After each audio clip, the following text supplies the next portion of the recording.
के दरभंगा से ये बड़ी खबर आपको बता दें, जहां पर विकासशील इंसान पार्टी के प्रमुख और पूर्व मंत्री मुकेश सैनी के पिता की उनके घर में हत्या कर दी गई। मुकेश सैनी के पिता जीतन सैनी का शव घर में पाया गया।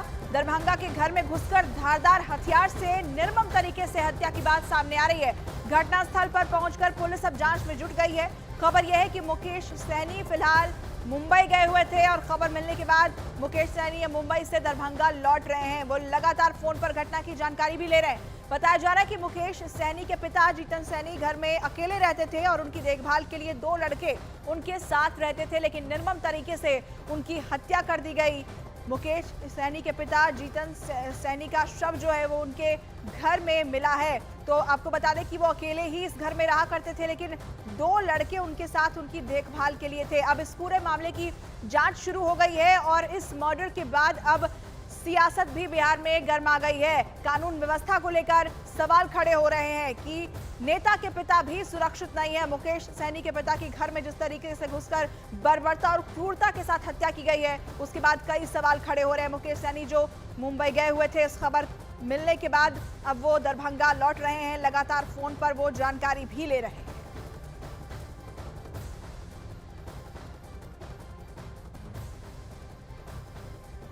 इसी खबर पर हमारे साथ हमारे सहयोगी विपिन कुमार दास जुड़ रहे हैं। सीधे उनका रुख कर लेते हैं। विपिन, क्या अपडेट फिलहाल इस पूरे मामले से जुड़ी हुई जांच किस तरीके से आगे बढ़ रही है, क्या कुछ पता चल पाया है अभी तक?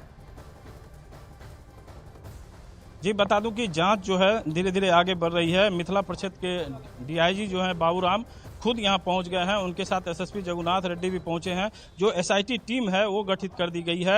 एसआईटी टीम के जो प्रमुख बनाई गई है ग्रामीण एसपी हैं काम्या मिश्रा, उनको बनाया गया है। वो खुद यहां पर पहुंची है, जिसके बाद छानबीन शुरू किया गया। तो उनके घर के बगल से एक बक्सा मिला है जो खेत में छोड़ा हुआ था। जो अनुमान लगाया जा रहा है, जो पुलिस की थ्योरी है कि चोरी हुई थी और चोरी की घटना को अंजाम देने के क्रम में हत्या हुआ था। जो पुलिस बता रही है, अभी तक पुलिस को यह भी शक है कि एक प्लांट किया गया होगा चोरी का, जो चोरी करने का एक प्लांट दिखाया गया होगा, लेकिन हत्या भी हो सकती है। पुलिस मुकर नहीं रही है कि हत्या हो सकती है, लेकिन हत्या के पीछे क्या साजिश है, क्या मंशा है, पुलिस अब जांच करने के लिए यहां पहुंच चुकी है।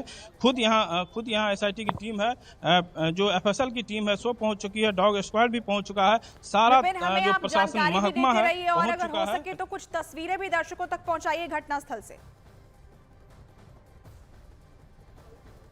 जी आप देख सकते हैं, कैमरामैन को बताएंगे कि जो पीछे मकान आप देख रहे हैं, इसी मकान में जो है सब उनका मिला था, जिसके बाद अभी पोस्टमार्टम के लिए डीएमसीएच भेज दिया गया है।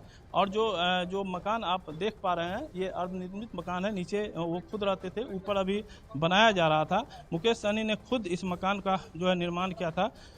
इसके बाद जो है चूंकि यहीं पर वो रहा करते थे, एक उनके जो मित्र थे, सहयोग मतलब साथ रहने वाले हैं, वो हमारे साथ हैं। हाँ, साथ रहते थे। क्या था उनका व्यवहार बहुत अच्छा था। उनका व्यवहार बहुत अच्छा था। पहले कौन लाश देखा? एक तो कोई अथी आने के लिए आया था, फूल देने के लिए, वो लाश को देखा। उसके बाद जो है सो हल्ला किया है। क्या लगता है दुश्मनी? कहीं नहीं कुछ था कि अब क्या होगा तब ना। आज जो है तो जो परिस्थिति पैदा हुआ, इतना था जो कोई भी लोग अगर जाए, कारण था तो पहले गरीब आदमी एकदम टोटल अपने कमाई से जो है सो अपना ठार किया। आज जो है सो बेटा इतना बड़ा हुआ, सब कुछ हुआ। तो हम लोगों को तो मुकेश से भी संबंध अच्छा है, हमारे साथ उसका बहुत अच्छा संबंध है। उसके माँ का भी संबंध हम लोगों से अच्छा था, लेकिन अचानक से इतनी बड़ी घटना हुई। कल तक भी था ना। विपिन, ये गांव में उनके यहाँ रहता था, हम पहले पता लगवाए रहा करते थे। जरा इनसे पूछिएगा, व्यवहार की बात कर रहे हैं, अच्छा व्यवहार उनका था, लेकिन क्या किसी से कोई रंजिश थी, कोई दुश्मनी थी, ऐसी भी कोई बात सामने आई है क्या? इन्हें पता हो अगर जब जानकारी मिली टीवी में हम लोग। लेकिन जिस हिसाब से उनकी हत्या हुई है, लगता है कि रंजिश, जिस सब से गुस्सा था, जिस तरह से उन्हें चाकू से हाँ एकदम जो है सो कारण जो है सो थोड़ा पैसा भी लगाता था। तो हो सकता है कि कोई लोग जो है सो कारण पैसा था लोगों के पास में लिया होगा, तो दुश्मनी से जो है सो ऐसे हुआ। लेकिन ये प्रशासन का एक बहुत बड़ा विफलता है। आज जो है सो मुहर्रम का इतना बड़ा कार्यक्रम आज से कल तक है, जो यहाँ स्थिति पैदा है सो बड़ा भयंकर। कारण 3 रोज पहले जो है सो 3.5 लाख ठीक है, आप हमारे साथ बने रहिएगा। इस बीच दर्शकों को जानकारी दे दें, दरअसल मुकेश सैनी के पिता की हत्या के बाद बिहार की सियासत भी अब गर्मा गई है। बिहार में एक बार फिर से लॉ एंड ऑर्डर पर सवाल खड़े हो रहे हैं। आरजेडी जहां सरकार पर आक्रामक है, तो वहीं जेडीयू का कहना है कि अपराधी को पाताल से भी ढूंढ कर निकालेंगे। दरभंगा में श्री मुकेश सहनी जी, जो बिहार सरकार के माननीय पूर्व मंत्री रहे हैं, उनके पिता की हत्या कर दी गई है।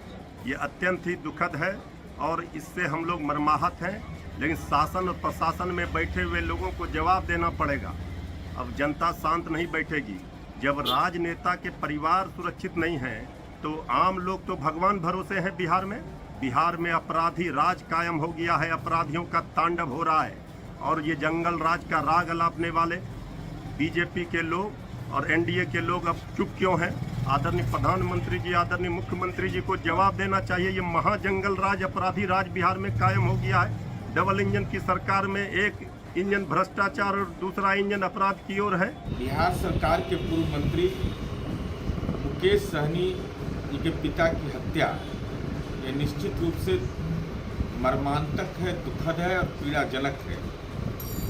वरीय पदाधिकारी घटनास्थल पर पहुंचे हुए हैं।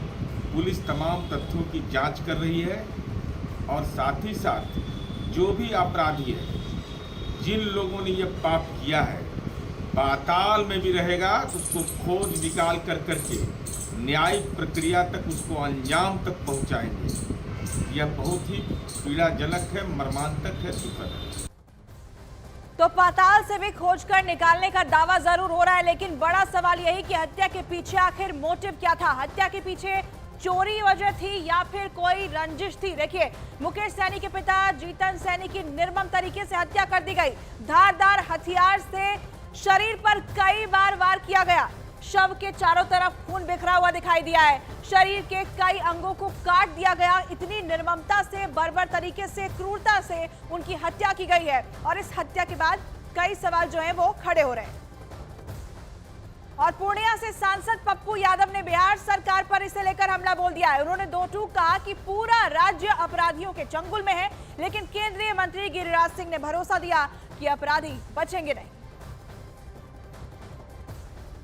कंप्लीट रूप से रोम जल रहा था, नीरो बंसी बजा रहा। पूरा शासन प्रशासन महकमा लूटने में लगा हुआ, दूसरे पदाधिकारियों को फंसाने में लगा हुआ, दूसरे नेताओं को, दूसरे को इन्वॉल्व करने में। इन्हें लॉ एंड ऑर्डर से कोई मतलब नहीं। पूरा बिहार अपराधियों के चंगुल में है, भगवान भरोसे है। माफिया, अपराधी, पदाधिकारी और नेता के गठजोड़ से बिहार चल रहा है। हालात अच्छे नहीं हैं। नीतीश बाबू, सुशासन का क्या हुआ? क्या यही सुशासन है? कि ये राजनीति का विषय नहीं है। मुकेश सहनी बिहार के एक राजनीतिक नेता हैं। अगर उनके पिता की हत्या हुई है, ये मैं दुख जताता हूं और इतना जरूर कहूंगा कि अपराधी बच नहीं पाएगा और राज्य सरकार इसके प्रति गंभीर है, जैसा कि मुझे बताया गया है। मैंने भी जब जानकारी ली तो मुझे बताया गया है सरकार गंभीर होकर के अपराधियों को नहीं बख्शने का संकल्पित है। और हमारे सहयोगी इसी खबर पर हमारे साथ बने हुए, एक बार फिर से उनका रुख कर लेते हैं। हम ये भी जानना चाहेंगे आपसे कि दो लोग उनके साथ रहा करते थे, जीतन सैनी के साथ उनके घर में, क्या उन्हें लेकर कोई जानकारी मिली है हत्या के बाद? क्या वो वहां मौजूद थे या कहीं वो फरार हो गए?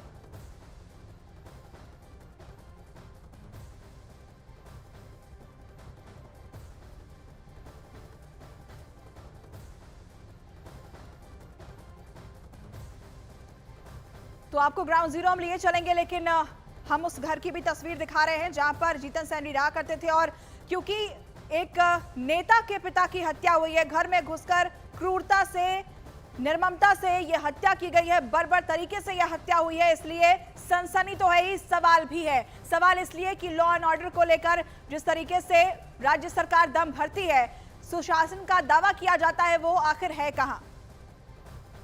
उधर आपको बताएं, हाई प्रोफाइल मर्डर के बाद बिहार पुलिस भी फिलहाल एक्शन में है। पुलिस के बड़े अधिकारी घटनास्थल पर पहुंचे और क्राइम सीन का उन्होंने जायजा लिया। इसके बाद दरभंगा के एसपी ने एसआईटी के गठन का ऐलान कर दिया। एसआईटी की टीम में ग्रामीण एसपी के नेतृत्व में 3 अधिकारी होंगे। पुलिस की शुरुआती जांच में चोरी का अंदेशा जताया गया है। पुलिस ने चोरी के इरादे से हत्या का शक जाहिर किया है और इस एंगल से भी इस मामले की अब जांच की जा रही है। तो देखिए, तस्वीरें भी आपको हम लगातार दिखा रहे हैं और जानकारी भी आप तक पहुंचा रहे हैं। पुलिस अब अलग अलग एंगल से इस मामले की जांच में जुटी हुई है और जो पहला एंगल, जो पहली थ्योरी पुलिस की तरफ से दी गई है, वो चोरी का एंगल सामने आया है और इसी को लेकर ये जांच आगे बढ़ाई जा रही है। हालांकि क्या महज चोरी थी या फिर कोई पुरानी रंजिश थी, इस पूरे मामले की जांच जब पूरी होगी तब इसका खुलासा हो पाएगा।